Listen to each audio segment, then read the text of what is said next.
अस्मद्गुरुभ्यो नमः।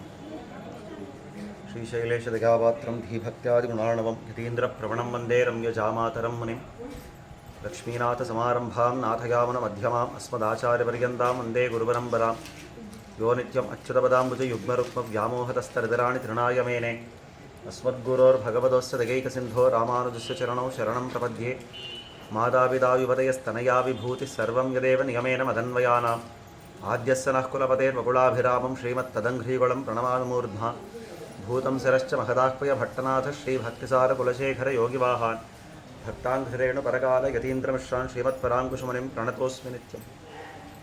शुक्लाम्बरधरं विष्णुं शशिवर्णं चतुर्भुजं प्रसन्नवदनं ध्यायेत् सर्वविघ्नोपशान्तये यस्यद्वरदवक्त्राद्याः पारिषद्याः परश्शतं विघ्नं निघ्नन्ति सततं विश्वक्सेनं तमाश्रये व्यासं वसिष्ठनप्तारं शक्तेः पौत्रमकल्मषं पराशरात्मजं वन्दे शुकतातं तपोनिधि। காஞ்சி மகாத்மியம் அப்படின்ற தலைப்பில் எம்பெருமானுடைய பல லீலைகள், அவனுடைய பல அவதாரங்கள், அர்ச்சாரூபமாக அவனுடைய பல அவதாரங்கள், அந்த எம்பெருமான் எழுந்தருளி இருக்கக்கூடிய க்ஷேத்திரங்களுடைய வைபவங்கள் எல்லாம் நாம் பார்த்து வரோம். அந்த விதத்தில் கடைசியாக நாம் கடந்த உபன்யாசத்தில் பார்த்த விஷயம் பிருகுமுனிவருக்கு வாமனன் பண்ண அனுகிரகம். பிருகுமுனிவருக்கு லக்ஷ்மி தேவியினுடைய சாபத்தாலே தபஸெல்லாம் க்ஷீணித்து போய் அவருக்கு அஜ்ஞானம் ஏறிட்டது. அப்படின்ற காலத்தில் அவர் அப்படியே நடந்து வர்ற கிரமத்திலே காஞ்சிக்கு சேர்ந்தார். இந்த இடத்துல வாமன பெருமாளை சேவித்தார். அதாவது காமகோட்டையில் வாமனரை சேவித்தார். அந்த வாமனன் முன்னாடி 1 வருஷ காலம் தபஸு பண்ணினார்.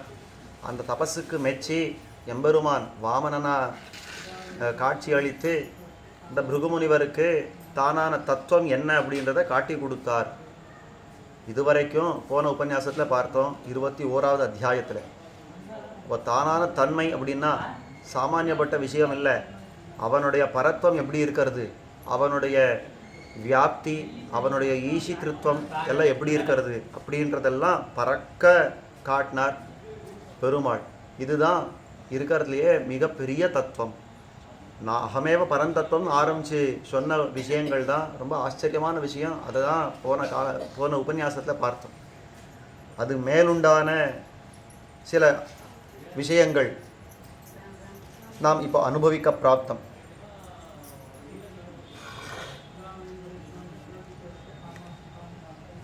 அதை இங்கே சொல்கிறார். அதாவது தத்வானாம் பரமம் தத்துவம் மமைவ ஞானம் உத்தமம் ஏதத்தே பரமம் தத்துவம் கதிதம் த்விஜசத்தம தவ பக்தியா பிரசன்னேன மயா தவ ஹிதைஷினா அப்படின்னு இருக்கிறதுலையே பெரிய தத்துவமான என்னை பற்றி நான் உனக்கு சொல்லியாச்சு. உன்கிட்ட இருக்கிற பிரீத்தியால் நீ பண்ண தபஸுக்கு மெச்சினவன், உன்னுடைய அஜ்ஞானத்தை போக்குறதுக்காக நான் இந்த விஷயத்தெல்லாம் சொல்லியிருக்கேன் அப்படின்னு சொன்னவன். அது மேலே சொல்கிறார். முக்தசாப பிரசாந்தாத்மா தபோயோகபலான்விதா சர்வஜ்ன சததம் ஹிருஷ்டோ பவ மத்பாத சம்சய. உன்னுடைய சாபத்தை அதாவது உன்னுடைய சாபத்தை நீக்கப்பட்டவனாய் பிரசாந்த மனசோடு இருக்கிறவன், தப்போ யோக பலங்களை அதாவது தபஸு யோக பலங்களெல்லாம் பெற்றவனாய் எப்பொழுதுமே சர்வஜனாய் இனிமே இரும் அப்படின்னு இந்த பிருகு முனிவருக்கு தன்னுடைய பாத ஆசிரியத்தினாலே வந்த ஒரு பெருமையை அவருக்கு அருளி அதுக்கு மேலே சொல்கிறார். இத்யுக்த்வா வாமனோ ராஜன்னு பிருகும் புனருவாசக யதஸ்துவாம் அசபல்லக்ஷ்மீஹி புரா क्रोधात् கிருதாகசம் அதஸ்துவம் குரு காமேஷ்டிம் அத்த லக்ஷ்மி பிரியாம் திஜா. இது 2 விஷயங்கள் நடந்திருக்கு முன்னாடி லக்ஷ்மி சாபத்தாலே. ஒன்றும் பிருகுமுனிவருடைய தபஸு க்ஷீணிச்சு போச்சுன்றது ஒன்று. இன்னொன்று அவருக்கு இருந்த ஐஸ்வர்யங்களெல்லாம் போயிடுது அப்படின்னு காட்டுறது. நிஸ்ரீகனாக போயிட்டார் அப்படின்றோம். அந்த மாதிரியாக 2வது சாபம். முதல் சாபத்துக்கு இப்போது தத்துவத்தை உபதேசம் பண்ணார், அது முடிஞ்சு போச்சு. இன்னொரு சாபம் இருக்கோ இல்லையோ, நிஸ்ரீகனா போ அப்படின்னு சொல்லியிருக்காளோ இல்லையோ. அப்போ அந்த ஐஸ்வர்யம் இல்லாத போ அப்படின்னு சொன்ன அவனுடைய சாபம் தீரணும் அப்படின்னா எப்போ லக்ஷ்மி அப்படி சாபம் விட்டாலோ அந்த லக்ஷ்மியே நீ வசப்படுத்தணும்னா அவளுக்கு பிரியமான ஒரு காமேஷ்டியை பண்ணு, புத்திர காமேஷ்டியை பண்ணு அப்படின்னு தான் அங்கே காட்டி கொடுக்குறார். यतस्त्वाम् अशबल्लक्ष्मीः पुरा क्रोधात् कृतागसम् अतस्त्वं कुरु कामेष्ठिम् अत्र लक्ष्मी प्रियं द्विज अस्मिन्नेवाग्निकुण्डे तु बलिना निर्मिते पुरा परमान्नेन कल्हारैः कमलैः कमलं द्विज सम्प्रीणयसि चेत् तुष्टा त्वयि देवी भविष्यति அப்படின்னு இந்த அதாவது தான் நிற்கிற அந்த இடத்துல தானே மகாபலி யக்னத்தை பண்ணியிருக்கார். முன்னாடி பண்ணியிருந்த இடத்துல தானே வாமன் நிற்கிறான்னு இது முன்னாடி பார்த்துருக்கோம். அப்போ அவர் காட்டுறார், இங்கே இந்த குண்டத்தில் தான் மகாபலி யக்னத்தையே பண்ணாரப்போ இதே குண்டத்திலே நீயும் யக்னத்தை பண்ணு. நீ புதுசாக நிர்மாணம் பண்ணுன்ற அவசியமே இல்லை. இதே குண்டத்திலே நீ பண்ணு.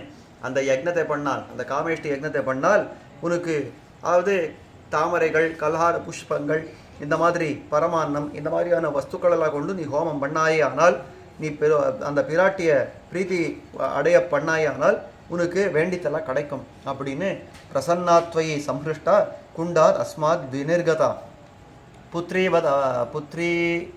புத்ரீவ தவ விப்ரேந்திர வஷ்யாபூயான் ந சம்சயா. அந்த மாதிரி பண்ணால் என்ன நடக்கும் அப்படின்னா, மகாலட்சுமியே இந்த குண்டத்தில் ஆவிர்பவிப்பா, உன்னுடைய பெண்ணாட்டம் உன் பக்கத்துலேயே இருந்து உனக்கு வேண்டித்தெல்லாம் கொடுப்பா அப்படின்னு காட்டுறா. தஸ்மாத் குருத்வம் காமேஷ்டிம் சர்வசித்தி பிரதாம் சுபாம் இத்யுக்தோ தேவதேவேன வாமனேன மகாத்மனா பிருகுர் விஜ்ஞார்த்த தத்வார்த்தः சம்பிரஹிஷ்டோ பிரவீத் புனः. இந்த மாதிரி அந்த பெருமாள் சொன்ன உடனே சரி அப்படியே பண்ணுவோம் அப்படின்னு அந்த ஞானங்கள் எல்லாம் பெற்றாரோ இல்லை, இப்போ தான் அந்த வாமனங்கிட்ட ஞானங்கள் எல்லாம் பெற்றிருக்காரோ இல்லையோ, இந்த ஞானத்தை பெற்றவரான பிருகு மகர்ஷி மேல்கொண்டு என்ன சொன்னார்னா, பிருகுர் விஜ்ஞாத தத்வார்த்தः சம்பிருஷ்டோ பிரவீத் புனः ஸ்ரீயாசகோபவிஷ்டஸ்த்வம் ஸ்வேதத்வீபே கதம் ஹரிः க்ஷீராப்தோ சயனம் பிராப்தः கதம் வா த்வம் ஸ்ரீயாசः திஷ்டசி த்வம் கதம் தேவ வைகுண்டே ரமயா சஹ त्रिधाम्नस्तव रूपाणि दिव्यान्यत्यद्भुतान्यहं द्रष्टुकामोऽस्मि देवेश तन्मे दर्शय वामन. அவர் சொல்கிறார், பிருகுமுனிவர் அந்த பெருமாளை பார்த்து சொல்கிறார், பெருமாளே சரி இந்த மாதிரியே நீ சொன்ன மாதிரியே நான் இந்த காமேஷ்டியெல்லாம் இங்கே பண்ணுறேன், இந்த குண்டத்தில் பண்ணுறேன், அதெல்லாம் இருக்கட்டும். இப்பொழுது எனக்கு ஒரு ஆசை என்னன்னா, இதுக்கு முன்னாடி திரிதாமன் அப்படின்னு சொல்கிறச்சே 3 இடங்களில் நிற்கிறவன், க்ஷீராப்தியில் அதாவது ஸ்வேதத்வீபத்தில் அமர்ந்த திருக்கோலம், அது மேலே க்ஷீராப்தியில் சயனித்த திருக்கோலம், வைகுண்டத்தில் நின்ன திருக்கோலம் அப்படின்னு 3 சொன்னீரே, அந்த 3 இடங்களில் நிற்கிற, அமர்ற, சயனிக்கிற அந்த ரூபத்தை சேவிக்கணும்னு எனக்கு ஆசை, அதை கொஞ்சம் காட்டி கொடுக்கிறீரா அப்படின்றார். திரஷ்டுகாமோஸ்மி தேவேஷா தன்மே தர்சய வாமன இதி தஸ்ய வச்ச ஸ்ருத்வா தஸ்யைவ பிரியகாம்யயா வாமனோ தர்சயாமாசா திரிதாமானி விஜாதயே. உடனே அவர் கேட்ட உடனே பெருமாளுக்கு அதீவ சந்தோஷம். ஆஹா, இந்த மாதிரி ரூபத்தை கேட்குறாரே அப்படின்றபடியாலே உடனே இந்த 3 ரூபங்களை காட்டினார். காமகோஷ்டாத் பிலத்வாராத் நிர்கதானி அத்புதானி ஸ்வேதத்வீப நிஷண்ணஞ்ச சயானம் க்ஷீரசாகரே திஷ்டந்தஞ்சைவ வைகுண்டே ததர்ஷ த்விஜசத்தமः தானி அத்புதானி ரூபாணி திருஷ்ட்வா பகவதோ ஹரேஹே நிமீல்ய நயனே பீதோ பிருகு கம்பித விக்கிரஹ அப்படின்னு ஆச்சரியமாக காட்டுறார். அவள் அப்படி சொன்ன உடனே அந்த காமகோஷ்டியில் 3 ரூபங்கள் ஆவிர்பவிச்சது.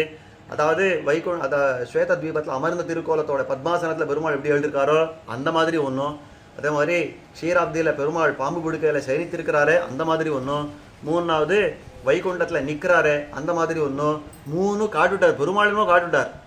அதை பார்த்த உடனே இவருக்கு நடுக்க ஆரம்பிச்சுடுத்து, கண்ணை மூழ்கிட்டார் பிருகுவுக்கு. ஏன் அண்ணா, அதுதான் ஆண்டாள் ரொம்ப ஆச்சரியமாக ஒரு பாசுரத்தில் காட்டுறார். செங்கண் சிரிச்சிறிதே எம்மேல் வெளியாவோ திங்களும் ஆதித்யனும் எழுந்தார்கள் கிங்கிணி வாய் செய்த தாமரை பூ போலே செங்கண் சிரிச்சிறிதே எம்மேல் வெளியாவோ. எம்பெருமானுக்கு இருக்கிற பெருமை எப்பேற்பட்டதுன்னா, அவன் பெரிய ரூபங்களெல்லாம் காட்ட வேண்டாம், அவனுடைய ஒரு கட்டாட்சம் இருக்கிறதே, நம்ம வெளிக்கிற அந்த கட்டாட்சம் இருக்கிறதே அதுவே பூர்த்தியாக கண்டிருந்து நம்ம பார்த்தா நம்ம தாங்க முடியாதுன்றான். அவனுடைய சக்திக்கு அவன் பூர்த்தி கண்டிருந்து பார்த்துட்டா நம்மளால தாங்க முடியாது. பாருன்னா அவன் பார்க்க ஆரம்பிச்சுட்டா நம்மளால தாங்க முடியாது. அதனால என்ன சொல்றான்னா, சாத்விக்கா நான் நிற்கும்படி, நான் வாழும்படிக்கு நீ என் மேல் கட்டாட்சிக்கணும். அது எப்படி இருக்கணும்னா, கிங்கிணி வாய் செய்து தாமரை பூ போல கொஞ்சம் கொஞ்சமா என்னை பாரு அப்படின்றாலும் அந்த மாதிரி பெருமாள் ஒரு ரூபத்தை பார்க்கறதுக்குள்ள அர்ஜுனன் திகைச்சு போய் நின்னான். இங்கே கேட்குறாரு 3 ரூபத்தை காட்டுனா, 3 ரூபத்தை காட்டின உடனே அப்படியே ஆடி, அதாவது பயப்பட்டு கம்பிச்சு நடுங்கி கண்ணை கொண்டு உட்கார்ந்தார் பிருகுமுனிவர். என்னால் இந்த ரூபத்தை பெருசாலாம் பார்க்க முடியாது. அதை காட்டுறாருங்க. நிமில்ய நகினே பீதோ பிருகு கம்பித விக்கிராக பிராக்ரோஷத் வாமனம் தேவம் பீதி கத்கதேகிரா பாஹி பாஹி ஜெகநாதா பீதம் மாம் அத்யவாமன தவேத்ரிசானி ரூபாணி நைவசக்தோகம் ஈச்சித்தும். இந்த மாதிரி அந்த கண்ணை மூடிண்டு உடனே கதற ஆரம்பிச்சுட்டாராம் பிருகுமுனிவர். வாமனனே, பெருமாளே, என்னை காப்பாற்றணும், நீர் தான் ரட்சிக்கணும். இந்த மாதிரி இந்த ரூபங்களெல்லாம் என்னால் பார்க்க முடியாது, கொஞ்சம் இதெல்லாம் மறைச்சிக்கோ அப்படின்னார். கேட்டது இவர். கேட்டு பெருமாள் காட்டின உடனே மறைச்சிக்கோ அப்படின்றார். இதே தான் அர்ஜுனுக்கும் நடந்தது. என்னை பார்க்கணும் அப்படின்னு ஆசைப்பட்டார். பாரு பஷ்யமே யோகமைஸ்வரம் காட்டின உடனே மறைச்சிக்கோ அதே தேனவ ரூபேண சதுர்புஜேன அந்த ரூபத்தை காட்டு அப்படின்னு ஆரம்பிச்சார். இது ஆழ்வாருடைய பாசுரத்தில் ரொம்ப ஆச்சரியமான ஒரு அனுபவத்தை காட்டுறார். பெரியாழ்வார் அப்பூச்சி காட்டுறது அப்படின்னு ஒரு பதிகத்தில் காட்டுறார். கண்ணன் என்ன பண்ணுவான்னா, இந்த மற்ற பிள்ளைகள்லாம் உட்காந்துட்டு அப்பூச்சி காட்டுறது, அதாவது அம்மனை அப்பூச்சி காட்டுகின்றான் அப்படின்லாம் அந்த பாசுரம் காட்டுறச்சே. அப்பூச்சி காட்டுறதுன்னா என்ன? சாமான்யமாக இந்த ஜெகத்தில் என்ன நினச்சிட்டு இருக்கோம் அப்படின்னாக்கா, கண் இந்த இமை இருக்கிறது அது அப்படி மேலே திருப்பி காட்டுறதுக்கு அது ஒரு மாதிரி பார்க்கறதுக்கு பயானகமாக இருக்குமா. இந்த சின்ன குழந்தைகளுக்கெல்லாம் கொஞ்சம் பயத்தை உண்டாக்கும். அந்த கண்ணெல்லாம் அப்படி புரட்டி காட்டினா கொஞ்சம் பயமாக இருக்கும், கத்த ஆரம்பிச்சிடும். அந்த மாதிரி கண்ணன் என்ன பண்ணுவானா, மற்ற பிள்ளைகள்லாம் பார்த்துட்டு கண்ணை இப்படி திருப்புவான் அப்படின்னு சாமான்யமாக இந்த மாதிரி அர்த்தம் சொல்லியிருந்தான். ஸ்ரீரங்கத்தில் அரையர் சேவை நடக்கிறதோ இல்லையோ, இந்த மாதிரி அரையர் சேவையில் அபிநயங்களெல்லாம் பிடிப்பார். அந்த பிடிக்கிற காலத்தில் அந்த அரையர் சுவாமி, இது எப்போ ராமானுஜர் காலத்தில், ராமானுஜர் அந்த ஆஸ்தானத்தில், அதாவது அந்த ஓலக்கத்தில் அப்படி அமர்ந்து இருக்கிறார். சுற்றி அத்தனை சிஷ்யர்கள் எல்லாம் அங்கே உட்காண்டிருக்கா. அந்த இடத்துல நம்பெருமாள் முன்னாடி சேவையை பண்ணிட்டு இருக்கா. அரையர் சேவையை பண்ணுறச்சே, அம்மனே பூச்சி காட்டுகின்றான் அப்படின்றச்சே ஒரு தடவை இந்த கண்ணை எப்படி புரட்டி காட்டினாராம். அரையர் சுவாமி அபிநயம் பிடிக்கணுமா இல்லையா, கண்ணை இப்படி காட்டினாராம். அந்த பாசுரம் 2வது தடவை வந்தது. திரும்பவும் அப்பூச்சி காட்டுகின்றான் அப்படின்றச்சே இவெல்லாம் ரொம்ப ஆச்சரியமாக அனுபவிச்சுட்டே இருக்கச்சே அந்த அரையர் கொஞ்சம் அபிநயத்தை மாற்றிவிட்டார். கண்ணை இப்படி காட்டல, கையை இப்படி எடுத்து போனார். உடனே ராமானுஜருக்கு அவ்வளோ ஆனந்தம். பின்னாடி எம்பார்னு ஒரு மகாச்சாரியர், அவர் உட்காண்டிருந்த, எம்பாரே இருந்தீரோ அப்படின்னு கேட்டார். ஏன்னா இந்த மாதிரியான ஒரு வியாக்கியானத்தை எம்பார் தான் கொடுக்க முடியும், அந்த ரசனை எம்பாருக்கு தான் உண்டு அப்படின்னு.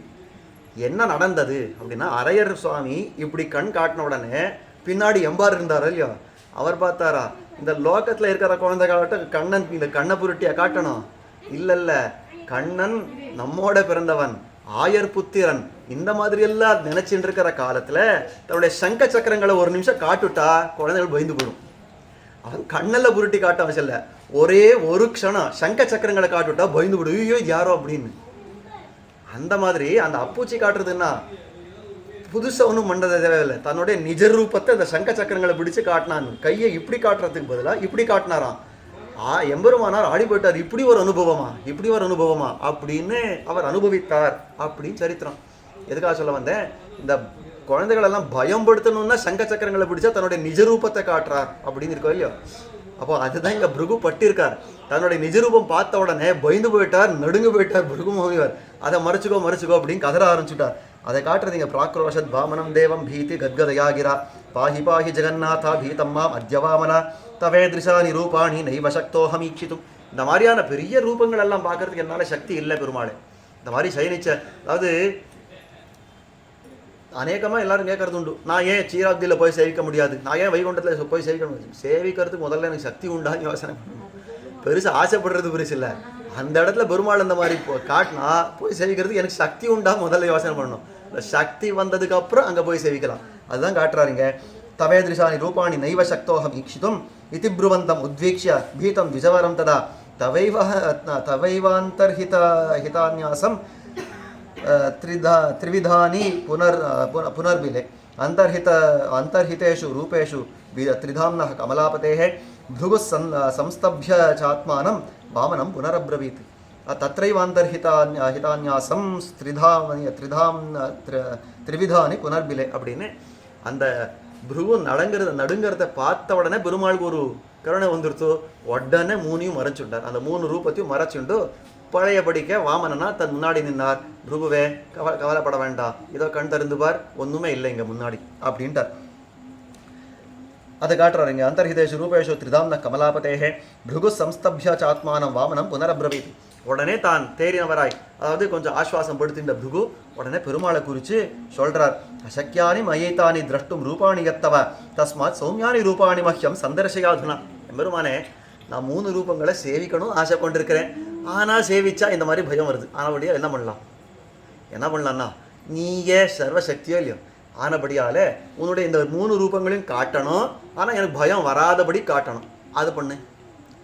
உன்னுடைய நிஜ ரூபத்தில் காட்டுவிடாத, இந்த 3 ரூபங்களையும் நீ காட்டணும். ஆனால் எனக்கு பயம் வரக்கூடாது. எப்படி பண்ணலான்னா, அதான் அர்ச்சாவதாரமாக காட்டுன்னு காட்டுறார். ரொம்ப ஆச்சரியமாக சொல்கிறார். தஸ்மாத் சௌமியானி ரூபாணி மஹ்யம் சந்தர்ஷயாதுனா தயா ததா தர்சய ரூபாணி யதாச்சன பிபேம்யஹம் கிருதாதிஷு ச தேவேஷ யுகேஷு த்ரிஷு கேவலம் சுக்லோ ரக்த பீத இதி திரிவர்ணா கதிதோ பவான். இந்த மாதிரி 3 ரூபங்கள் நீ காட்டணும். சரி, இந்த சகனித்த திருக்கோலம், நின்ன திருக்கோலம், அமர்ந்த திருக்கோலம் இதெல்லாம் எனக்கு பார்க்குற சக்தி இல்லை. இருந்தாலும் நீ இந்த 3 ரூபங்கள் எனக்கு காட்டணும். வேற 3 ரூபங்கள் எதுன்னா, ஏதோ கிருத்தயுகத்தில், துவாபர யுகத்தில், திரேதாயுகத்தில் எல்லாம் 3 வர்ணங்களோட வந்தேன்ய அதையான காட்டு. அதை காட்டுறச்சே கொஞ்சம் சௌமிய ரூபமாக காட்டு. அதாவது என்னுடைய மனசில் பயம் இல்லாதபடிக்கு, ஒரு கம்பம் இல்லாதபடிக்கு அதை காட்டு அப்படின்னு காட்டு. தானி தர்சய ரூபாணி திரிவர்ணானி ஜனார்தன இத்யுக்தஸ்தேன ராஜேந்திர திரிவர்ண திரியுக ஹரிஹி தஸ்மை திரியுகவர்ணானி ததா ரூபாண்யதர்சயத். உடனே பெருமாள் சொன்னார், அப்படியா, சரி அப்படியே காட்டுவோம் அப்படின்னு தன்னுடைய 3 ரூபங்கள், 3 யுகங்களில் எடுத்த 3 ரூபங்களை காட்டினார். சுக்லம் ரூபம் சுதாகாரம் யோகித்யேயம் கிருதேயுகே, ரக்தரூபம் பிரபாளாபம் தியேயம் திரேதாயுகே புதைஹி, பீதம் து ரூபம் ஹேமாபம் தியேயம் தத்வாபரேசுரைஹி அப்படின்னு 3 ரூபங்கள். அதாவது வெள்ளை வர்ணத்தோட தான் கிருத்தயுகத்தில் எப்படி இருந்தாரோ, அதாவது சுதாகாரம் அப்படின்னு அமிர்தத்தை போல இருந்தார், அமிர்தம் பிரவாகம் எடுத்தார் போல இருந்தார், வெள்ளை வர்ணத்தோடு இருந்தார். அந்த ரூபத்தை ஒரு பக்கத்தில் காட்டினார். யோகிகளால் தியானம் பண்ணப்பட்ட அந்த ரூபம். 2வது சிவந்த ரூபம் பிரவாளாபம் அப்படின்னா பவளவண்ணன் அப்படின்னு அர்த்தம். பிரவாளம் பவளம், அந்த பிரவாளவண்ணன், அதாவது பவளவண்ணன் அப்படின்னு அந்த பவளத்தை போல சிவப்பாக இருந்த அந்த ரூபத்தை 2வது காட்டினார். அது திரேதாயுகத்தில் வந்த அந்த ரூபம். 3வது பீத்தம் து ரூபம் ஹேமாபம், பொன்னை போல மஞ்சளாக இருக்கக்கூடிய, அது பொன்னை போல விளங்கக்கூடிய ஒரு ரூபம். அது துவாபரத்தில் இருந்த ரூபம். இந்த 3 ரூபங்களோட தான் ஆவிர்பவித்தான். பிராதுர்பூவுர் ஏவம் தே பீதரக்த சிதாஸ்திரய தான் ததர்ஷ பிருகுர்தேவான் சங்கச்சக்கர கதாதரான் பீதாம்பரதரான் திவ்ய கிரீட கடகோஜ்வலான் திஷ்டதச்சாஸ்ரீயா சார்த்தம் விமானேஷு பிருத்தக் பிருத்தக். அந்த மாதிரி வர்ற அந்த ரூபங்கள் இருந்ததோ இல்லையா, அதாவது வெள்ளை வண்ணம், பவள வண்ணம், அதாவது பொன் வண்ணம் அப்படின்னு இந்த 3 வர்ணங்களோட அவன் நின்ன நிலை இருக்கிறதோ இல்லையா, பார்த்தா ரொம்ப சௌமியமாக இருந்தது. ரொம்ப ஆச்சரியமான ஒரு சேவை. 3 தனித்தனி விமானங்களோட நிற்கிறான். 3 ரூபங்களோட எதிரில் நிற்கிறான் பெருமாள். 3 தனித்தனி விமானங்களோட, 3 தனித்தனி ரூபங்களோட, 3லையும் பிராட்டியோட தான் சேவை சாதிக்கிறான். அந்த மாதிரி சேவை சாதிக்கிறச்சே ஒன்னொன்னத்துலேயும் அற்புதமாக சங்கச்சக்கர கதைகளெல்லாம் பிடிச்சிருக்கிறான், பீதாம்பரங்களெல்லாம் தரிச்சிருக்கிறான், திவ்யமான கிரீட்ட கடக முதலான இந்த உஜ்வலமான திவ்ய ஆபரணங்களெல்லாம் சாத்தின்னு இருக்கான். இந்த மகாலட்சுமி நாச்சியாரோட அவன் நிற்கிற அந்த நிலையை பார்த்தான். ஸ்தூயமானாச்ச கந்தர்வைர் தேவைஷ்ட பரமர்ஷிபிஹி திருஷ்டுவா பிருகு பிரஹிஷ்டாத்மா தேவான் ஸ்திரியுகரூபிணா பிரணம்ய விவிதை ஸ்தோத்ரைஹி ஸ்துத்வா வாக்கியமுவாச்சக. அந்தந்த விமானங்களில் நிற்கிறச்சே அங்கங்கே அந்த கந்தர்வர்களெல்லாம் சேவிக்கிறா, கந்தர்வர்களெல்லாம் ஸ்தோத்திரம் பண்ணுறா, கிண்ணறர்களெல்லாம் ஸ்தோத்திரம் பண்ணுறா, அப்சரசுகளெல்லாம் ஆடுறா பாடுறா. இந்த மாதிரியெல்லாம் பண்ணுறச்சே அவனுக்கு பரம சந்தோஷம். என்னமா சேவை அப்படின்னு பெருசாக ஸ்தோத்திரம் பண்ண ஆரம்பிச்சார். அங்கே தான் சொல்கிறார், பவத்பிஸ் திரிபிரத்ரைவ தேவை ஸ்திரியுகரூபிபிஹி வஸ்தவ்யம் அனிஷம் காஞ்சியாம் மம பிரிய சிகீர்ஷையா. எம்பெருமானே, இந்த மாதிரி 3 ரூபங்களோட இங்கே நிற்கிறியா இல்லையோ, இதே 3 ரூபங்களோட காஞ்சியில் நீ எப்பொழுதும் வாசம் பண்ணணும், எல்லாரும் உன்னை சேவிக்கணும் அப்படின்னு சொன்ன உடனே இது சம்பிரார்த்தயந்தம் தம் வாமனோ வாக்கியமப்ரவீத் ஸ்வேத பிரபாள ஹேமாபாஸ்திரய ஏதே திரபோதன சர்வலோக ஹிதார்த்தாய தவச்ச பிரியகாமிய நிவசந்த்விஹ வை காஞ்சியாம் சம்யக் ஆச்சந்திர தாரகம். அப்படியே பிருகு மகர்ஷியே அப்படியே ஆகட்டும். ஆச்சந்திர தாரகம் என்னைக்கு வரைக்கும் இந்த சூரிய சந்திரர்கள் இருக்காரோ அது வரைக்கும் இந்த 3 ரூபங்களோட வெள்ளவர்ணா, பவளவண்ணா, பொன்வண்ணம், இந்த 3 ரூபங்களோடையும் காஞ்சியில் நான் நித்தியம் வாசம் பண்ணுறேன் அப்படின்னு தான் நின்றார். ய ஏதான் மனுஜः பஷ்யே சகாஞ்ச் மனு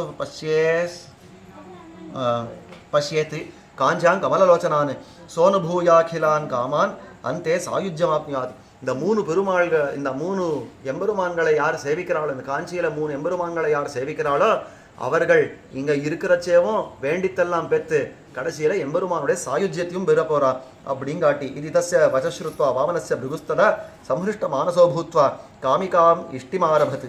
இந்த மாதிரி எம்பெருமான் வாமனன் சொன்ன உடனே பரம சந்தோஷம், பெருமாளை சேவித்தோம், பெருமாள் இங்கேய காஞ்சியில் எழுந்தருளி இருக்கிறேன் அப்படின்னு சொல்லியிருக்கார், இனிமே நாம நம்முடைய யாகத்தை ஆரம்பிக்க வேண்டியதுதான் அப்படின்னு சொல்லி அவர் ஆரம்பித்தார். சுதா பிரபாள ஹேமாபாஸ் திரய ஏதேஹி விஷ்ணவ தத்ரைவ காஞ்சியாம் அவசன் காமகோஷ்டே சுபப்பிரதே. அந்த காமகோஷ்டிக்கு சுற்றி 3 இடங்கள்ல இந்த 3 பேர் நின்றுட்டா.